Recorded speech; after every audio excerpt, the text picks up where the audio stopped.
بسم اللہ الرحمن الرحیم۔ السلام علیکم۔ آپ سن رہے ہیں آواز HD۔ ناظرین، پچھلے کئی دنوں سے آپ دیکھ رہے ہیں، سن رہے ہیں کہ جو ملکی حالات اور واقعات جو کچھ ہو رہا ہے پاکستان میں، اور عدالتوں کے اندر بھی جو کچھ حالات چل رہے ہیں، اور سیاسی میدان میں بھی جو کچھ ڈیولپمنٹ ہو رہی ہیں، آپ کے علم میں ہے کہ کس طرح سے یہ نظام چل رہا ہے۔ اسی طرح ہم آپ کو یہ بھی بتاتے چلیں کہ جسٹس اعجاز الاحسن نے جس طرح استعفیٰ دیا، تو یہ کسی ایک شخص کا استعفیٰ نہیں، اس کو ایک سمجھے کہ کسی ایک آئین اور قانون نے استعفیٰ دیا ہے کہ وہ سمجھتے تھے کہ ہم اس نظام کے ساتھ نہیں چل سکتے، اور جس طرح انصاف دینا چاہیے سائلین کو، تو وہ دیکھ رہے تھے کہ جو کچھ ان کے ادارے کے اندر ہو رہا تھا، تو حالانکہ وہ ابھی ان کے 2 سال تقریباً باقی تھے، وہ اکتوبر میں چیف جسٹس بننے والے تھے، وہ اگر چاہتے تو اس اپنے عہدے کو پورا انجوائے کرتے اور مہارت لیتے، لیکن انہوں نے اس کو ٹھوکر مار دی کہ مجھے ایسا ایک چیف جسٹس بننے کی کوئی ضرورت نہیں جس کے اندر میں اپنا کام اپنی آزادی کے ساتھ نہ کر سکوں، اور جو میں انصاف نہ فراہم کر سکوں، تو ان کا ضمیر اس چیز کی اجازت نہیں دیتا تھا، اور انہوں نے ٹھکرا دیا اس عہدے کو بھی، اور وقت سے پہلے انہوں نے ریٹائرمنٹ لے لی۔ ہم سلام پیش کرتے ہیں جسٹس اعجاز الاحسن کو اور ان کی سوچ کو کہ انہوں نے اتنا بہت بڑا اقدام کیا اور بہت بڑی قربانی دی انہوں نے، کہ چند لوگ ہی ہوتے ہیں جو اپنے ضمیر کے مطابق اپنی جو کام کرتے ہیں، لیکن سوچنے والی بات ہے اور فکر انگیز بات ہے کہ آخر وہ کیا حالات تھے اور کیا واقعات اور کیا مسائل تھے جن کی وجہ سے ان کو اپنے عہدے سے استعفیٰ دینا پڑا، حالانکہ وہ ہمیشہ سے کمیٹڈ رہے ہیں اپنے آئین اور قانون کی وفاداری کے ساتھ اور اپنے حلف کی وفاداری کے ساتھ، جس طرح وہ ہائی کورٹ میں بھی بطور چیف جسٹس کام کر رہے تھے، پھر سپریم کورٹ میں بھی انہوں نے کام کیا، اور خاص طور پہ جس طرح عمر عطا بندیال صاحب کے دور میں اس طرح انہوں نے آئین اور قانون کی پاسداری کی، اور خاص طور پہ جب دیکھا جائے جب انہوں نے حکم دیا تھا کہ 14 مئی کو الیکشن کرانے، پھر جس طرح وائلیشن کی گئی سپریم کورٹ کے حکم کی اور توہین کی گئی، حالانکہ وہ اس کو پارلیمنٹ بھی نہیں کہا جا سکتا، جواز بنایا گیا کہ پارلیمنٹ نے ترمیم کی تھی اور پارلیمنٹ نے قرارداد پاس کی تھی، تو اس طرح ماضی میں کبھی نہیں ہوا، نہ ہونا چاہیے۔ وہ اس کو پارلیمنٹ کس طرح کہہ سکتے جس کے اندر اپوزیشن ہی نہیں تھی؟ وہ میرے تو یہی خیال ہے کہ وہ اس کو ہم خیال لوگوں کا گروپ بھی کہہ سکتے ہیں، جتھا کہہ سکتے ہیں، کہ وہ پارلیمنٹ تو نہیں تھی، کہ جو اب حکومت کے ختم ہونے کے ساتھ ہی وہ منتشر ہو گئے، تیتر بیتر ہو گئے، اور اب الیکشن میں بھی وہ ایک دوسرے کے مخالف ہیں، تو پارلیمنٹ تو وہ ہوتی تھی جس میں 2/3 اکثریت ہوتی، اور اب بھی وہ ان کا ساتھ ہوتا، تو وہ وقتی طور پہ اپنے مفادات کی خاطر سارے اکٹھے ہوئے تھے۔ ان کا مقصد صرف یہی تھا کہ کسی طرح PTI کا راستہ روکنا ہے اور PTI کو سیاسی عمل سے باہر کرنا ہے، ورنہ تو کسی طرح بھی اس کو پارلیمنٹ نہیں کہا جا سکتا۔ ناظرین، اگر یہی سلسلہ چلتا رہا اور اسی طرح پارلیمنٹ سپریم کورٹ کے قوانین کی توہین کرتی رہے، سپریم کورٹ کو کام کرنے سے روکتی رہی، تو پھر سپریم کورٹ کا نام پھر کس طرح انصاف کیا؟ یہی کہا جا سکتا ہے کہ پاکستان کی سب سے بڑی عدالت اور آخری عدالت ہے پاکستان کی انصاف دینے والی، جب اس کے حکم کے خلاف اس طرح پارلیمنٹ قراردادیں پیش کی جائیں، لیکن پارلیمنٹ بھی تو ہو کہ جہاں کوئی اپوزیشن بھی نہیں تھی اور یہ چند لوگ ہی بیٹھے ہوئے تھے، اور انہوں نے قراردادیں پھر مزاح کے خیز میں مزاحی انداز میں پیش کی گئی کہ قرارداد پڑھنے والا پیش کرتا بس، باقی تمام اسپیکر صاحب جی ہاں جی یس نو کرتے، ایسے نہ ان پہ کوئی بحث ہوئی، نہ کسی نے کوئی تقریر کی، ایسے ہی سب نے بیٹھ کے بس جس طرح وہ مارشاء اللہ دور میں ہوتا ہے نا، تو اسی طرح یہ بھی اب کام کیا گیا کہ ایسے ہی، اور بہرحال PTI کے ساتھ نہیں، یہ پاکستان اور آئین اور اداروں کے ساتھ بہت بڑی زیادتی ہوئی ہے۔ PTI تو اس سے پہلے سے بھی زیادہ مضبوط ہو کے ابھری ہے۔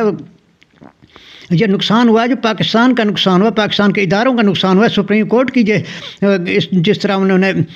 میرے خیال میں ان کے فیصلوں کی نفی کی گئی ہے، یہ تو ایک مثال قائم کر دی گئی اور بنیاد رکھ دی گئی کہ اگر آنے والی اسمبلی بھی اسی طرح سپریم کورٹ کے حکم کے خلاف قرارداد پیش کرو تو پھر وہ کہاں سے جائیں گے سائلین پر اپنی انصاف کے لیے، جب آخری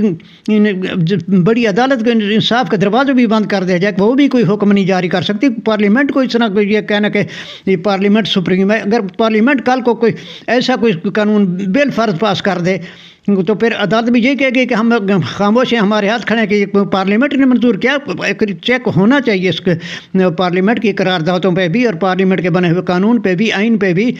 تو اسی دن میرا تو خیال ہے کہ بہرحال جسٹس اعجاز الاحسن نے جو بھی کیا، بہرحال ہم ان کو سلام پیش کرتے ہیں. انہوں نے بہت اچھا کام کیا، بہت اچھا کام کیا آئین کے ساتھ اور ملک کی وفاداری کے ساتھ اور قانون کی پاسداری کے ساتھ. ہم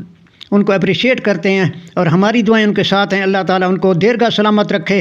اللہ تعالیٰ ان کو اپنی حفظ و امان میں رکھے. ان کا دور جو ہے وہ ہمیشہ یاد رکھا جائے گا اور ان کا نام ہمیشہ سنہری حروف سے لکھا جائے گا کہ انہوں نے اپنے دور میں جس طرح آئین اور قانون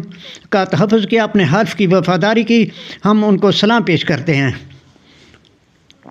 اسی طرح اب ناظرین دیکھیں، سپریم کورٹ میں سماعت چل رہی ہے پی ٹی آئی کو بلے کے نشان دینے کے بارے میں. تو جس طرح سے دیکھا جا رہا ہے کہ اب قاضی صاحب جس طرح سوالات کر رہے ہیں، حالانکہ الیکشن کمیشن کا جب وکیل بات کرتا ہے تو وہ خاموش ہوتے ہیں، اور جب پی ٹی آئی کا کوئی وکیل بات کرنے لگ جاتا ہے تو وہ پھر ان سے سوالات شروع کر دیتے ہیں. اسی طرح جب الیکشن کمیشن کا وکیل کو بھول جاتا ہے جیسے کوئی، تو قاضی صاحب اپنی طرف سے ماشاءاللہ ان کو کوئی لقمہ دے دیتے ہیں. تو اس طرح تو نہیں ہونا چاہیے. بہرحال ملک کی سب سے بڑی عدالت ہے، وہاں تو غیر جانبدارانہ سوچ کے ساتھ بیٹھنا چاہیے. حالانکہ بہرحال دیکھا جائے تو کچھ دونوں طرف سے غلطیاں، ہم یہ نہیں کہہ سکتے کہ پی ٹی آئی کی طرف سے بھی کچھ غلطیاں نہیں ہیں، ان کی طرف سے بھی ہوں گی، ظاہر سی بات ہے، آخر وہ انہوں نے بھی کی ہیں. لیکن اس طرح نہیں ہونا چاہیے، سب کے ساتھ برابری کا سلوک ہونا چاہیے اور غیر جانبدارانہ ہو کے بیٹھنا چاہیے. بے شک کہ ہم ہوں گی، ان کی سیاسی وابستگیاں بھی ہوں گی اور ان کا مائنڈ سیٹ بھی ہے وہ جس طرح وہ سب کو معلوم ہے. لیکن اس نظام جب عدالت کے اندر بیٹھتے ہیں، اس کو انصاف کی کرسی پہ بیٹھتے ہیں، تو یہ بھی سوچنا چاہیے کہ ہم جہاں انصاف کریں، اگر اوپر اور کوئی بیٹھا ہے جو سب سے بڑا انصاف کرنے والا ہے اور سب کچھ وہ دیکھ بھی رہا ہے، سن بھی رہا ہے، تو یہ بھی سوچنا چاہیے کہ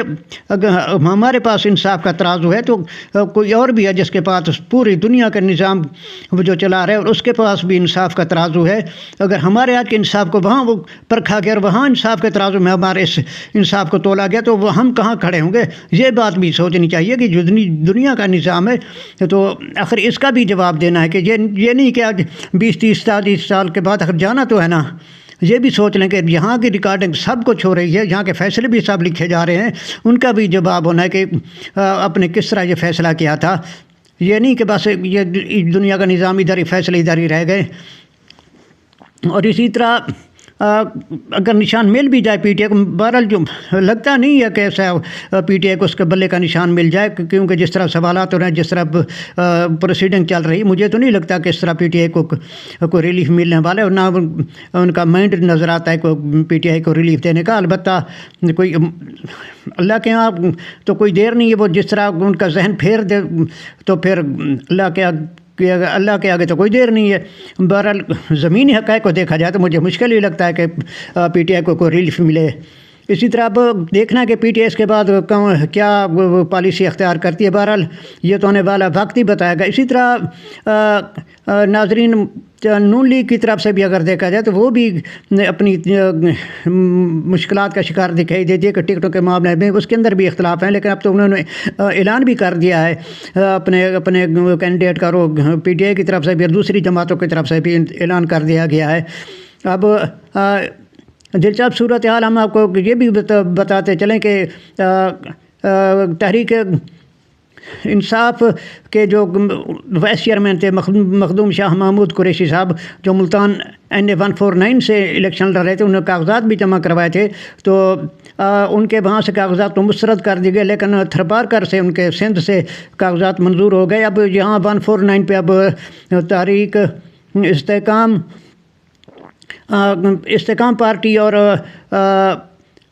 اس کے ساتھ مسلم لیگ نون نے اپنا امیدوار کوئی کھڑا نہیں کیا، بلکہ یہاں سے اب آزاد حیثیت سے عامر ڈوگر مقابلہ کر رہے ہیں. لیکن یہ عامر ڈوگر کی روایتی سیٹ ہے اور یہاں ان کے والد بھی صلاح الدین ڈوگر بھی منتخب ہوتے رہے، اور اسی طرح پچھلے 2017 کے الیکشن میں بھی جہاں عامر ڈوگر منتخب ہوئے تھے، اور اس کے بعد 13-14 کا جو ضمنی الیکشن ہوا تھا وہاں سے بھی خرگوش کے نشان پہ یہ عامر ڈوگر ہی منتخب ہوئے تھے، اور اس وقت بھی تحریک انصاف نے ان کی سپورٹ کی تھی۔ تو یہ اور عامر ڈوگر کی سیاست جو ہے یہ بالکل ڈور ٹو ڈور مہم چلاتے ہیں، اور لوگوں کا ان کے ساتھ رابطہ رہتا ہے، اور یہ بہت مقبول ہیں اپنے اس حلقے میں۔ اور اسی طرح جو نون لیگ کے پہلے امیدوار ہوتے تھے جہاں تھے طارق شیخ، تو وہ بھی کئی بار یہاں سے ہارے ہیں۔ نون لیگ ہر بار یہاں سے ہارتی رہی، تو انہوں نے میرے تو خیال میں ہاتھ کر دیا جہانگیر ترین کے ساتھ کہ ہم نے تو یہاں سے جیتنا نہیں ہے، چلو ان پہ احسان لگا اور ان کو اسی حلقے میں پھنسا دو 149 پہ۔ تو اب دیکھنا ہے، بہرحال یقینی طور پہ دیکھا جائے تو یہاں تک لگتا نہیں ہے کہ جہانگیر ترین کو کوئی خاص پذیرائی حاصل ہو، کیونکہ یہ مضبوط گاڑ ہے ان کا عامر ڈوگر کا۔ اور اسی طرح سے اگر دیکھا جائے تو لاہور کی طرف بھی اگر ہم نظر ڈالیں تو یہاں بھی یہی پوزیشن نظر آئی ہے، نون لیگ کی پوزیشن جو ہے وہ خاصی کمزور ہے۔ اب دیکھتے ہیں نواز شریف اور ان کا مقابلہ NA 130 پہ ڈاکٹر یاسمین راشد سے، تو اس طرح سے ایک طرف سے دیکھا جائے تو یہ بہت بڑا ایک اہلیان لاہور کے لیے بھی امتحان ہے کہ ان کی وفاداری کا بھی امتحان ہے کہ وہ ان کے ساتھ وفاداری کرنے والی ڈاکٹر یاسمین جو ہر حالات میں ان مشکل حالات میں بھی، اور جب کہ وہ بیمار تھیں وہ تب بھی وہ لاہور میں رہیں، پاکستان میں رہیں، لیکن اب دیکھنا ہے کہ جو ہر مشکل وقت میں ان کو چھوڑ کے چلا جاتا ہے میاں نواز شریف صاحب، اب ان کو وہ ان کا انتخاب کرتے ہیں یا کس طرح کرتے ہیں۔ تو بہرحال اسی طرح دیکھا جائے تو بلوچستان کے اندر بھی یہ صورتحال ہے کہ یعقوب بزن جو ان کا انہوں نے ٹکٹ بھی نہیں دی نون لیگ اپلائی کرنے کے لیے، ٹکٹ کے لیے درخواست بھی نہیں دی، لیکن ان کو نون لیگ نے ٹکٹ جاری کر دیا، اور پھر انہوں نے معذرت کا لی کہ میں یہ نون لیگ کا ٹکٹ نہیں لیتا کیونکہ میں نے تو اپلائی نہیں کیا تھا۔ بغیر اپلائی کیے اسحاق ڈار صاحب نے ان کو ٹکٹ جاری کر دیا، اور پھر پیپل پارٹی نے بھی ان کو ٹکٹ جاری کر دیا، تو انہوں نے پیپل پارٹی کا ٹکٹ لے لیا اور نون لیگ کا ٹکٹ انہوں نے واپس کر دیا۔ اور نون لیگ جس کے سربراہ میاں نواز شریف صاحب بہت زور لگا رہے تھے، وہ کوئٹہ بھی گئے تھے، وہاں کا بڑا شور تھا کہ بڑے سرداروں نے ان کی حمایت کر دی، یہ کر دیا وہ کر دیا، میڈیا پہ بھی بڑا شور مچا، لیکن اب مشکل نظر آ رہا ہے۔ اسی طرح مہتاب عباسی خیبر پختونخوا سے بھی وہ بھی یہی کہہ رہے ہیں کہ نون لیگ جو اب اپنی آخری سانسیں لے رہی ہے، پختونخوا میں بھی اس کا کوئی وجود نہیں ہے، اور نون لیگ اپنی طرف سے تو پورا زور لگا رہی ہے کہ کسی طرح پختونخوا میں کچھ فیس سیونگ مل جائے، لیکن لگتا نہیں ہے کہ ان کو وہاں بھی کوئی خاص پذیرائی حاصل ہوگی۔ اسی طرح اب پنجاب کے اندر بھی یہی ماحول نقشہ نظر آ رہا ہے، اور اب ان کا جو پہلے تو ان کا رومانس بڑا چرچا تھا، چودھری شجاعت اور میاں نواز شریف صاحب جو کافی کئی سالوں کے بعد ایک دوسرے سے ملاقات ہوئی، بڑا میڈیا پہ ان کا بڑا مشہور کیا کہ ملاقاتیں بڑے خوشگوار ماحول میں، اور ان کی سیٹ ایڈجسٹمنٹ ہو رہی ہے، اور بعد میں بتایا گیا کہ ان کی ایڈجسٹمنٹ ہو بھی گئی ہے، لیکن اب پتہ چلا ہے کہ وہ صرف گجرات کی 2 سیٹوں کی حد تک ہوئی ہے، ان کے مقابلے میں نون لیگ نے باقی تمام جگہوں پہ اپنے امیدوار کھڑے کر دیے۔ تو اب کاف لیگ بھی بڑی پریشان، حیران اور ناراض نظر آئی ہے کہ ہم ان کے ساتھ نون لیگ کے ساتھ الحاق نہیں، ایڈجسٹمنٹ نہیں کر سکتے، ہم جو ان سے چاہ رہے تھے کہ 10-11 سیٹیں ہمیں دی جائیں، لیکن انہوں نے ہمیں صرف گجرات کی 2 سیٹوں تک ہی ہمارے ساتھ ایڈجسٹمنٹ کی ہے، باقی جو ہمارے ساتھ انہوں نے پہلے کہا تھا کہ ہم ان کو وہ سیٹیں دیں گے تو انہوں نے نہیں کیا۔ لیکن اسی طرح ان کی ماضی کی تاریخ بھی یہی رہے کہ نون لیگ کی کہ کبھی یہ کسی کے ساتھ وفا نہیں کرتے، جب اپنا کام اور مطلب نکل جاتے پھر یہ کسی کو بھی لفٹ نہیں کرواتے۔ اسی طرح ورنہ جہانگیر ترین کے ساتھ بھی یہی کچھ ہے، اور ان کو بھی معلوم ہے کہ 1-2 سیٹیں ہی جیت جائیں گے سکتے ہیں، ورنہ تو کوئی ان کی پاپولیرٹی نہیں، نہ ان کے ساکھ ہے نہ ان کو کوئی کام ہے۔ اور یہی جہانگیر ترین تھے جب ان کو نواز شریف عمران خان کی ATM کہتی تھی، اور کہتے تھے کہ ہم اسی ATM کو راوی میں پھینک دیں گے، اور شوگر مافیا اسی کو کہتی، اور علیم خان کو جب قبضہ گروپ کہتے تھے، حمزہ شہباز بڑے جلسوں میں تو کہتے کہ ہر قبضے کے پیچھے ان کا علیم خان کا ہاتھ ہے۔ تو آج وہ شیر و شکر ہو گئے، لیکن اصل میں جو کام اور ہاتھ جو ہو گیا وہ دونوں پارٹیوں کے ساتھ نون لیگ نے ہاتھ کر دیا، کافلی کے ساتھ بھی اور استحکام پارٹی کے ساتھ بھی۔ اور اسی طرح اب کئی بڑے چہرے جو پچھلے الیکشن میں عمران خان کے ساتھ تھے، لیکن اب عمران خان کو چھوڑنے کے بعد وہ کہیں کے بھی نہیں رہے۔ ان میں شفقت محمود ہیں اور سبطان جہاں سے میاں والی سے ہیں، اب وہ بھی حصہ نہیں لے رہے انتخابات میں۔ اور سننے میں آ رہا ہے کہ عثمان بزدار نے بھی ہاتھ کھڑے کر دیے، وہ بھی اب انتخابات میں حصہ نہیں لے رہے۔ اور فیاض الحسن چوہان راولپنڈی سے وہ بھی حصہ نہیں لے رہے۔ تو ان کو یا تو اب یہ دیکھتے ہیں کہ یا اپنی مرضی سے انہوں نے کیا، یا ان کو کوئی بیک ڈور کو ان کو کہا گیا کہ آپ انتخابات میں حصہ نہ لیں۔ یہ تو آنے وقت میں ہی پتہ چلے گا کہ اس کے اندر راز کیا تھا۔ اسی طرح سینٹ کے اندر بھی ایک قرارداد دوبارہ پیش کر دی گئی کہ 3 ماہ کے لیے الیکشن ملتوی کر دیے جائیں۔ پہلے ایک قرارداد پیش کی گئی تھی، منظور کی گئی تھی کہ الیکشن جو ہے فی الحال ملتوی کیے جائیں، اس کے اندر وقت نہیں بتایا گیا تھا کہ 1 سال کے لیے، 1 مہینے کے لیے۔ لیکن اب جو قرارداد پیش کی جا رہی ہے اس کے مطابق 3 ماہ کے لیے وہ انتخابات کو ملتوی کر دیا جائے۔ ناظرین، سوچنے والی بات یہ ہے کہ اب آئین جب کہتا ہے کہ 90 روز کے اندر، اسی طرح پہلے بھی 14 مئی کو جب سپریم کورٹ نے کہا تھا کہ آپ الیکشن کروائیں، تو اس وقت بھی وائلیشن کی گئی تھی آئین اور قانون کی، حالانکہ وہ اس وقت بھی لازم تھا کہ الیکشن کرواتے۔ اور اب جو موجودہ سیٹ اپ چل رہا ہے نگران حکومت کا، چاہے وفاقی یا صوبائی، ان پہ بھی بڑا سوالیہ نشان ہے کہ یہ کس طرح اور کس آئین اور کس قانون کے مطابق کام کریں۔ لیکن یہ بھی یاد رکھنا ہوگا کہ جب آنے والی اسمبلی آئے گی اور حکومت آئے گی تو ان سے لازمی طور پہ یہ توسیع کرانا ہوگی اور ان کے اس ٹینیور کو اور ان کے اس احکامات کو قانونی کور دینا ہوگا۔ اور آنے والی اسمبلی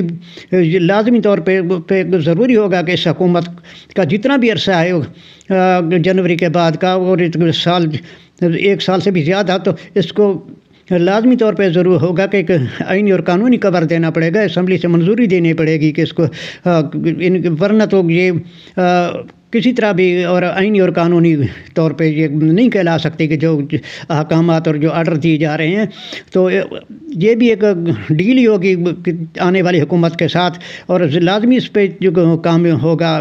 کہ جو آنے والی حکومت ہے، یہ جو عرصہ اب 90 روز کے بعد جو جتنی بھی حکومت صوبائی ہیں یا وفاقی چل رہی ہے، یہ آئین کے رگو سے تو غیرانی ہے، باقی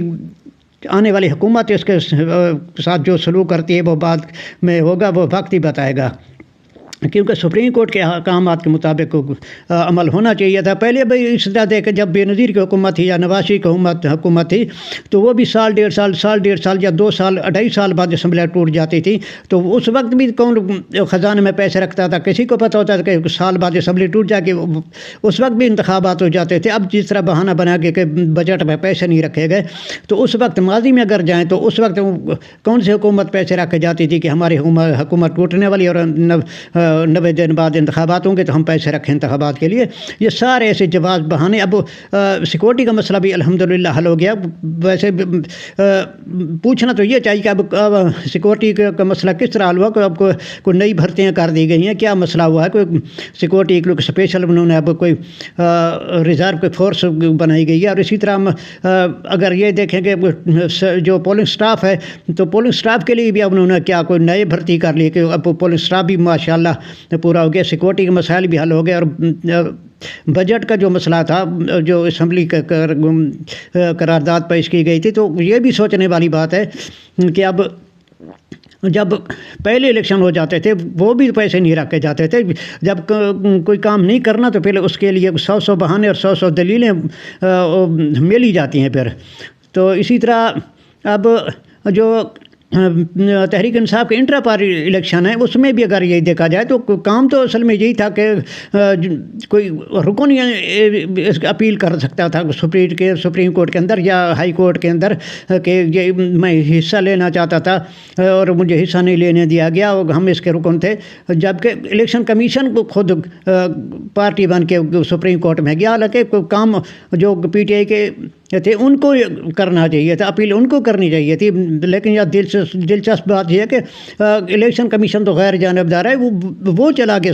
سپریم کورٹ کے اندر کہ یہ انہوں نے الیکشن غلط کروائے ہیں۔ تو سوچنے والی بات ہے کہ الیکشن کمیشن کی کیا دلچسپی ہو سکتی ہے اس کے اندر کہ پی ٹی آئی نے الیکشن صحیح کروائے یا نہیں کروائے۔ سب سمجھ سکتے ہیں اس چیز کو کہ کیا الیکشن کمیشن کا اس کے اندر کردار ہے۔ تو ناظرین، اب دعا کریں اللہ خیر کرے، ملک میں انتخابات فری اینڈ فیئر ہوں، جس طرح الیکشن کمیشن کہہ رہا ہے کہ انتخابات فری اینڈ فیئر ہوں گے۔ ہم تو صرف دعا ہی کر سکتے ہیں، باقی ملک کے اندر جو کچھ نقشہ اور جو منظر سب کچھ نظر آ رہا ہے کہ کس طرح ہو رہا ہے، اور جو ماضی میں جس طرح وہ ہوا کہ جو کاغذات جس طرح چھینے گئے اور مسترد کیے گئے، تو اب رزلٹ بھی ظاہر سی بات ہے انہی کے پاس آنے جنہوں نے کاغذ مسترد کر دیے۔ تو دیکھیں اب بہرحال امید تو اچھائی کی رکھنی چاہیے، بہتری کی امید رکھنی چاہیے۔ اللہ تعالیٰ سب کو